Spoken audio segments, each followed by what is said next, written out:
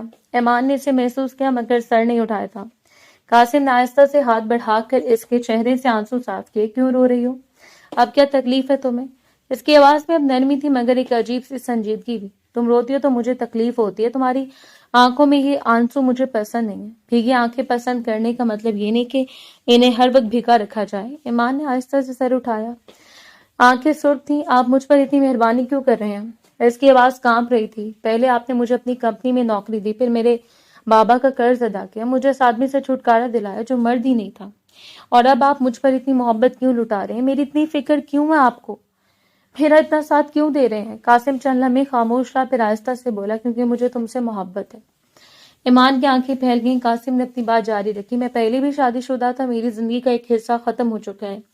میری پہلی بیوی میری دولت کے پیچھے تھی. اس نے ایسے حالات پیدا کیے کہ مجھے اسے طلاق دینی پڑی. مہر لے کر وہ چلی گئی. اس کے بعد میرا ارادہ دوبارہ شادی کا نہیں تھا. وہ ایک لمحے کو رکا، پھر ایمان کو دیکھتے ہوئے بولا، لیکن جب میں نے تمہیں دیکھا، سچ کہوں تو مجھے پہلی نظر میں تم سے محبت ہو گئی تھی. میں تمہارے بغیر رہنے کا تصور بھی نہیں کر سکتا. تمہاری فکر کرنا، تمہارے ساتھ کھڑا ہونا، یہ سب اب میری ذمہ داری نہیں، میری ضرورت بن چکا ہے، کیونکہ اب میں تمہارا شوہر ہوں. ایمان نے نم آنکھوں سے اسے دیکھا. تو کیا آپ ہمیشہ ایسے رہیں گے یا بدل جائیں گے؟ قاسم نے اس کے سوال پر ہلکی سے مسکراہٹ دی. اگر میں بدل جاؤں تو میرے سائڈ ٹیبل کے دراز سے بندوق نکال کر میرے سینے میں اتار دینا، کیونکہ میرے لیے تمہارا یہ ساتھ سب سے اہم ہے. یہ سنتے ایمان کا ضبط ٹوٹ گیا. وہ فوراً اس کے قریب آئے اور اس کے گلے لگ گئی. اس کی گرفت مضبوط تھی جیسے وہ اسے چھوڑنا نہیں چاہتی ہو. وہ روتے ہوئے بولی، آپ وعدہ کریں آپ کبھی نہیں بدلیں گے، مجھے چھوڑ کر کبھی نہیں جائیں گے. قاسم نے آہستہ سے اس کے بالوں پر ہاتھ رکھا. میں وعدہ کرتا ہوں میں نہیں بدلوں گا. ایمان نے اس کے سینے سے چہرہ اٹھائے بغیر کہا کہ میں آپ کے بغیر نہیں رہ سکتی. قاسم نے اس کے چہرے کو اپنے ہاتھوں میں لیا اور آہستہ سے کہا، اور میں تمہارے بغیر نہیں رہ سکتا. چند لمحے دونوں خاموش رہے، پھر قاسم نے اسے اپنے قریب کیا اور اس کے ماتھے پر ہلکا سا لمس چھوڑا. ایمان نے آنکھیں بند کر لی تھی. اس لمحے کمرے کی خاموشی بھی جیسے نرم ہو گئی تھی.